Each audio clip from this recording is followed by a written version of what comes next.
عام وقت میں سچ کہنا کوئی کمال بات نہیں ہے، سچ اس وقت کہنا جب کوئی مصیبت آ پڑے۔ جیسے حضرت شیخ عبد القادر جیلانی رحمۃ اللہ علیہ جب جیلان سے بغداد سفر کر رہے تھے قافلے کے ساتھ، جب قافلے پر ڈاکوؤں نے حملہ کیا، قافلے کو لوٹا، سارا قافلہ بکھر گیا، حضرت عبد القادر جیلانی رحمۃ اللہ علیہ وہیں کھڑے تھے، کم عمر تھی۔ کسی ڈاکو نے پوچھا کہ کون ہو، کس کے ساتھ ہو؟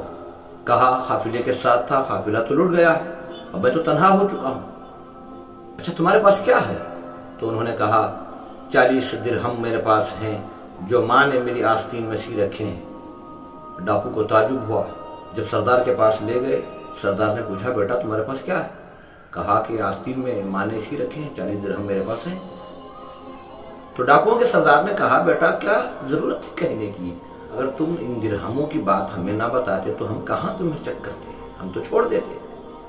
تو شیخ عبد القادر جیلانی رحمۃ اللہ علیہ نے کہا میری ماں نے مجھے نصیحت کی ہے بیٹا کیسا بھی وقت آ جائے مگر کبھی جھوٹ کا سہارا نہ لینا۔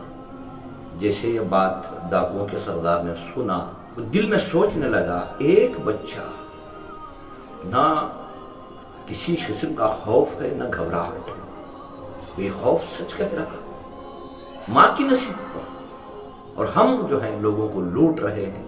ڈاکوؤں کے سردار کو شرمندگی محسوس ہوئی، سارا کا سارا ڈاکوؤں کا قافلہ توبہ اور استغفار پر آمادہ ہوا اور شیخ عبد القادر جیلانی رحمۃ اللہ علیہ کا مرید ہوا۔ سچ کمال اس وقت دکھاتا ہے جب کوئی مصیبت آئے، جب کوئی مشکل آئے، تب جا کر اللہ کی طرف سے بہتر فیصلے ہو سکتے ہیں۔ اللہ کہتا ہے وَمَن يَتَّقِ اللَّهَ يَجْعَلْ لَهُ مَخْرَجًا وَيَرْزُقْهُ مِنْ حَيْثُ لَا يَحْتَسِبُ وَمَن يَتَوَكَّلْ عَلَى اللَّهِ فَهُوَ حَسْبُهُ۔ جس نے مجھے ڈر کر گناہ کو چھوڑ دیا، غلط بات کو چھوڑ دیا، اللہ کہتا ہے ہم اسے ہر تنگی سے باہر نکالنے کا، ہر مشکل سے باہر نکالنے کا راستہ بنا دیتے ہیں اور ایسی جگہ سے روزی عطا کرتے ہیں جہاں سے اس کا وہم و گمان بھی نہ ہو۔ وہی لوگ ہیں جو اللہ کی ذات پر امید رکھتے ہیں۔ وَمَن يَتَوَكَّلْ عَلَى اللَّهِ فَهُوَ حَسْبُهُ، جو ہماری ذات پر یقین کرتے ہیں ہم ان کے لیے کافی ہو جاتے ہیں۔ سچائی کو مضبوطی سے پکڑے رہو، چاہے کون سا بھی وقت آ جائے، دنیا خفا ہو کوئی بات نہیں، اللہ ناراض نہ ہو، اللہ اگر ہمارا ہو جائے دنیا کی کیا بات ہے۔ ہمیشہ سچائی کے ساتھ چلتے رہا کرو۔